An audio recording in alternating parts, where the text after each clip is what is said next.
In 2013, this company had around 10,000 employees, close to 300 stores across 20 countries, and it stitched almost every single garment in one enormous factory in the middle of Los Angeles. It was the largest clothing manufacturer in the United States. Business schools studied it. Rivals feared it. And then, in roughly the span of 1 year, it collapsed into bankruptcy and was sold off for parts. No fire destroyed a warehouse. No recession wiped out its customers. No competitor stole its factory. What killed this empire was a single fact hiding in plain sight the whole time, a fact that looked like its greatest strength right up until the moment it became a loaded gun. Because this company hadn't just built a brand. It had bet everything on one man. And when that man fell, there was nothing underneath to catch the fall. Stay with me, because the mistake that sank it is one that thousands of companies are quietly making right now. To understand the fall, you have to understand how strange this rise really was. In an industry obsessed with cheap labor overseas, this company did the opposite. It made everything at home, in America, in a single 7-story factory in downtown Los Angeles. At its peak, that one building employed thousands of garment workers under one roof, one of the largest garment operations in the entire country. And here is what made it famous. It paid those workers well above minimum wage, gave them health benefits, subsidized meals, even English classes. In a business built on invisible sweatshops, it put its factory on the label and dared you to feel good about buying a plain t-shirt. That was the pitch, not fashion, but honesty.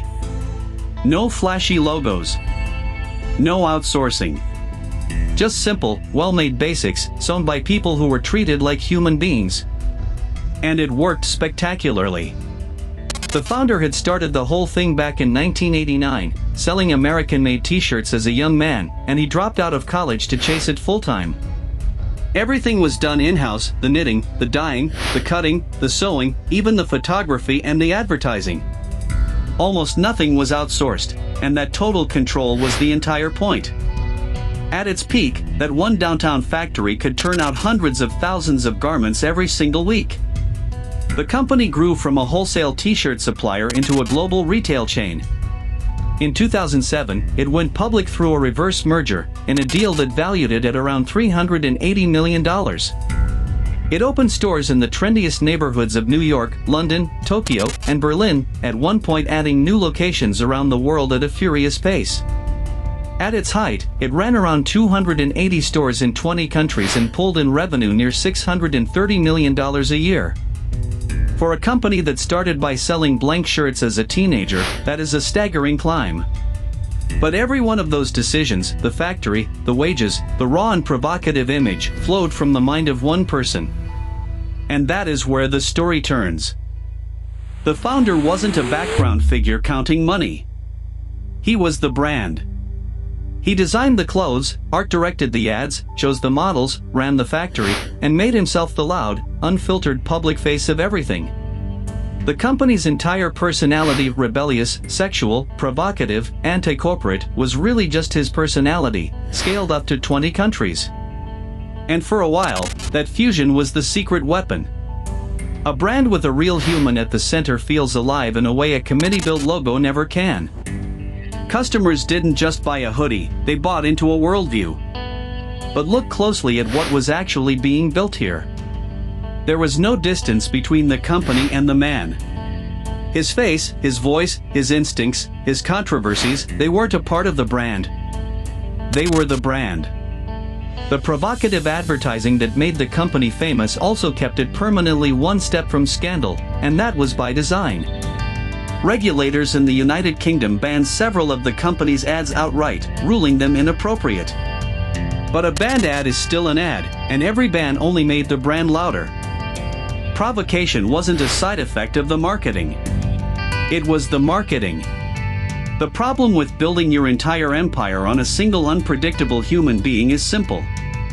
You've made him too big to remove and too dangerous to keep. You've welded the ship to the captain. And if the captain ever goes overboard, he takes the whole ship with him.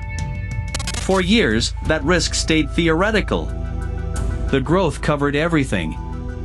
Then the growth stopped, the debts piled up, and the scrutiny arrived. Here is the decision that doomed this empire, and the strange thing is that no one ever sat down and made it. It was baked in from the start. The company never built the boring machinery that lets a business outlive its founder. There was no clean separation between the man and the corporation, no succession plan, no deep bench of leaders ready to step up, no identity that could survive without him. The debt made it worse. To fund all that expensive American manufacturing and rapid store growth, the company borrowed heavily, at brutal interest rates. So it entered its most dangerous years financially fragile and totally dependent on one person to keep the magic alive. The warning signs came early. By 2010, the company was already restating its financials, scrambling for cash, and watching its auditors attach a going concern warning to its books, accountant language for a business that might not survive the year. It kept borrowing to paper over the gaps. And the culture that had once felt daring began to generate serious problems. Multiple former employees filed lawsuits alleging misconduct by the founder. He denied the accusations and fought them, but the cases piled up, the legal bills mounted, and the headlines shifted from clever advertising to courtrooms. Investors who had once loved the founder's genius now saw a liability they couldn't insure against. A brand is fused to one man has no firewall. There is no version of the company you can protect while the founder burns. When the person is the product, the person's scandal is the product's scandal. And in the middle of 2014, the board finally decided it had seen enough. In June 2014, the board of directors voted to remove the founder as chairman and move to fire him as CEO, citing alleged misconduct and violations of company policy. The man who was the brand was suddenly locked out of it. And this is where the hidden fragility became visible to everyone. Removing him didn't fix the company, it detonated it. He fought back, waging a bruising battle for control that consumed the board, the lawyers, and what little cash the company had left. Meanwhile, the actual business, the stores, the factory, the debt, was drowning. Without its founder's instincts, the brand lost its edge, and it had nothing else to fall back on, because there had never been anything else. Just him. The stock told the story in a single brutal line. Shares that had traded around $15 after the company went public collapsed toward pennies, until it was warned it could be kicked off the exchange entirely. Control passed to an outside hedge fund, and even that could not stop the bleeding. In October 2015, roughly a year after the removal, American Apparel filed for Chapter 11 bankruptcy. The numbers were grim, hundreds of millions in debt against a collapsing business. It restructured, tried to survive, and failed again. A little over a year later, it filed for bankruptcy a second time. In early 2017, the brand, once worth hundreds of millions, was sold to a Canadian manufacturer for around $88 million, and crucially, the buyer wanted the name, not the factory. Every American Apparel retail store was closed. That giant Los Angeles factory, the beating heart of the whole story, the thing that made the brand mean something, was shut down. Thousands of the very workers the company had built its entire moral image around lost their jobs. The empire didn't fade. It was erased. Sit with the scale of what vanished. A company that once employed around 10,000 people, that ran nearly 300 stores, that generated over $600 million a year, was effectively gone in about 24 months. The brand name still exists today, printed on shirts made overseas, the exact thing the original company defined itself against. It's a ghost wearing its own old clothes. So what actually killed it? Not the recession. Not overseas rivals. Not even the scandal itself, exactly. What killed it was a structure with no shock absorbers. A company so completely fused to one person that his fall and the company's fall were the same event. The lesson is uncomfortable, because the thing that destroyed American Apparel is the thing we celebrate most in business, the visionary founder who is the company. We love the myth of the singular genius. But a business that cannot survive the loss of one human being isn't a strong business. It's a bet. And you can see the same fragile shape everywhere now: the electric car maker, the social platform, the celebrity brand companies whose stock price moves on a single person's tweets and reputation. Each one is running a version of the American Apparel experiment, hoping the founder never becomes the story. The founder later moved on and started a new manufacturing company, still making clothes in Los Angeles, still betting on the same ideas.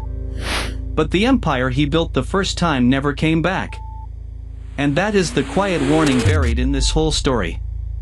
Charisma builds companies fast, because a real human at the center makes people believe. But charisma is not a foundation. The very thing that let American Apparel rise so quickly, total fusion between a brand and a man, is the exact thing that let it fall so completely. When the person is the product, you don't own a company. You own a countdown. So the next time you see a business where the founder's face is the logo, where the whole story is one charismatic person, ask the question the board of American Apparel asked far too late. What is left if that person is gone tomorrow? If the honest answer is nothing, then it was never really an empire.